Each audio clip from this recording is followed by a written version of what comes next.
Kek bangun kek. Kakek aku pengen cerita. Dengerin ya. Kakek bangun dulu. Mah, aku masih tidur, Mah. Kok mama sih? Kek. Kakek. Bangun dong. Ini siapa? Aku Andrea. Oh, aku belum melek matanya. Buka dong. Iya.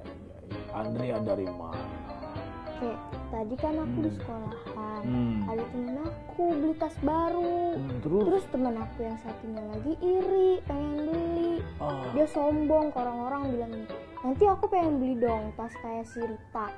Tapi kan orang tuanya nggak mampu, Kek. Terus? Itu gimana, Kek? Minta sama kamu uangnya? Enggak, dia minta sama orang tuanya. Tapi padahal orang tuanya nggak punya. Oh, jadi dia iri temannya punya tas baru. Terus gimana lagi? Kamu maunya apa aja? Kamu mau beli tas juga atau mau gimana? Enggak, aku pengen diceritain sama kakek. Oh. Kalau orang kayak gitu dosa apa enggak? Oh, iya. Iya, kakek belum mudeng karena baru bangun tidur, Andrea. Iya. Maklumin, Kek. Oh iya. Jadi gini, kakek punya satu cerita yang pernah kakek lihat dulu di buku waktu kakek kecil. Oh, kalau nggak salah judulnya itu Bahaya Dengki. Begini ceritanya. Dikisahkan seorang saudagar kaya sedang membeli seorang budak. Anehnya, sejak hari pertama sang majikan tidak pernah memperlakukannya sebagai budak. Sebaliknya, dia menjadikan budak itu layaknya anak sendiri. Keren gak? Sudah dibeli jadi budak, tapi tidak disuruh jadi pembantu, malah dianggap sebagai anak sendiri. Kemudian, dia penuhi seluruh kebutuhan hidup si budak itu. Kemudian dia berikan juga makanan yang lezat, pakaian yang mahal. Tetapi seiring perjalanan budak itu sering melihat majikannya termenung, seakan-akan ada masalah besar yang dirahasiakannya. Tahu rahasia? Ya, begini. Suatu hari sang majikan berkata kepada budaknya, "Hei, tahukah engkau mengapa aku memperlakukanmu sebaik ini? Aku ingin engkau melakukan sesuatu hal permintaanku. Nah, bila kau lakukan, seluruh harta kekayaanku yang banyak ini akan menjadi milikmu." Demikian kata seorang saudagar tadi kepada budaknya. Kemudian, apapun yang Tuhan perintahkan akan aku kerjakan. Demikian kata si budak. Lanjutnya budak itu bilang lagi, "Bagaimana mungkin aku menolak permintaan Tuhan?" Kata si budak, "Katakanlah apa yang sebenarnya Tuhan inginkan." Begitu budak itu melanjutkan pembicaraan dengan saudagar. Kemudian si saudagar atau si majikan ini bilang begini, "Hei, kau harus bersumpah terlebih dahulu untuk melaksanakannya." Begitu kata majikan. Kemudian kata si budak, "Oh, baiklah." Si budak menjawab, "Aku bersumpah akan melakukan segala permintaan Tuhan." Apa kata si budak tadi? "Aku bersumpah akan melakukan segala permintaan Tuhan." Demikian kata si budak. Nah, bentar lagi batuk dulu ya. Setelah merasa yakin kepada budaknya, berkatalah si majikan lagi, "Nanti malam kau harus memotong leherku di atap rumah tetanggaku itu." Ulangi, Andrea. "Nanti malam kau harus memotong leherku di atap rumah tetanggaku itu." Lah, si budak kaget bukan main. Wah! Begitu si budak kaget, kaget sekali. Bagaimana mungkin aku akan membunuh Tuhan, kata si budak. Justru kalau kau membunuhku, kata si majikan, kalau kau membunuhku di atap rumah tetanggaku itu, engkau telah membuatku bahagia, kata majikannya. Kan dibunuh, makanya kakek juga gak ngerti ini. Kakek lanjutin dulu ya biar kakek lama-lama kamu tidak bingung.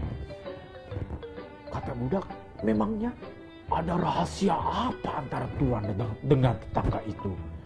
Budak itu penuh dengan rasa penasaran, mukanya terheran-heran. Lantas majikan itu mendekati sang budak sambil setengah berbisik. Ketahuilah, aku sangat membenci tetanggaku itu. Kami berdua bersaing, tapi dia selalu melebihi aku dalam segala hal, kata majikannya. Aku terbakar perasaan dengki kepadanya. Aku dendam kepadanya. Karena itu, dengan kematianku nanti, dia akan diseret ke pengadilan dan pasti dipenjara. Sebab semua orang mengenal dia sebagai sainganku. Demikian kata majikannya. Lantas si budak pun akhirnya termenung dan akhirnya menjawab. Akhirnya si budak pun bersedia untuk melakukan atau membunuh si majikannya di atap rumah tetangganya itu. Kakek tarik nafas dulu ya. Capek juga cerita terus-terusan. Kamu kenapa gak ambil minum kakek dulu? Gimana? Gak ada minum ya? Enggak. Oke, kakak lanjut. Kakek seolah masih muda manggilnya kakak. Kakek lupa, kakek lanjutkan ya. Nah Andrea, singkat cerita begini. Pada suatu malam yang telah direncanakan, dibunuhlah si majikan itu di atap rumah tetangganya. Ras! Emang bunyinya gitu? Ya ini kan kira-kira Andrea. Kan kakek belum lahir dulu. Oke, kita ganti. Singkat cerita, pada suatu malam yang telah direncanakan, dibunuhlah majikan itu di atap rumah tangganya. Plung. Tak mungkin ya. Gak enak. Berat.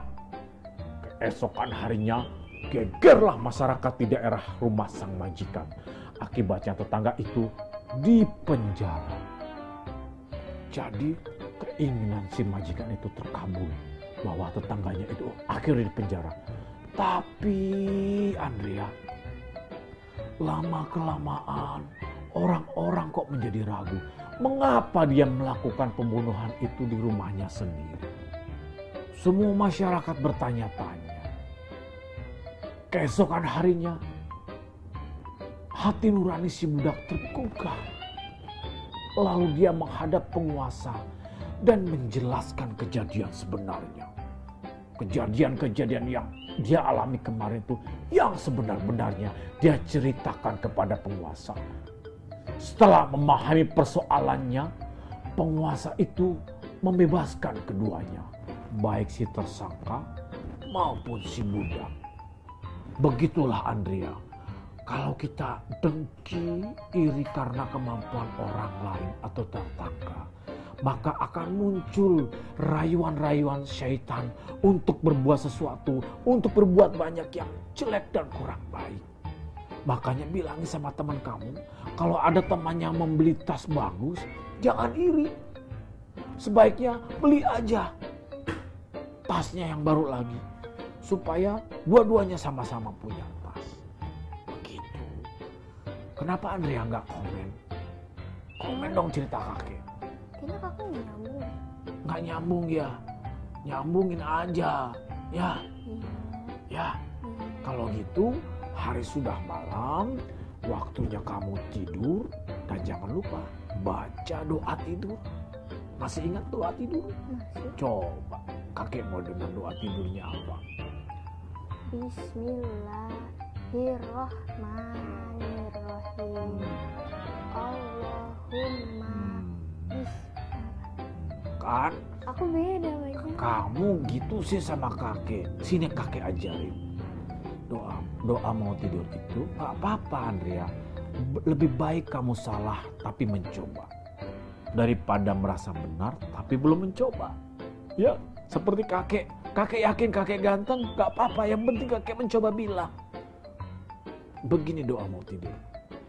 Bismika Allahumma ahya wa bismika amut.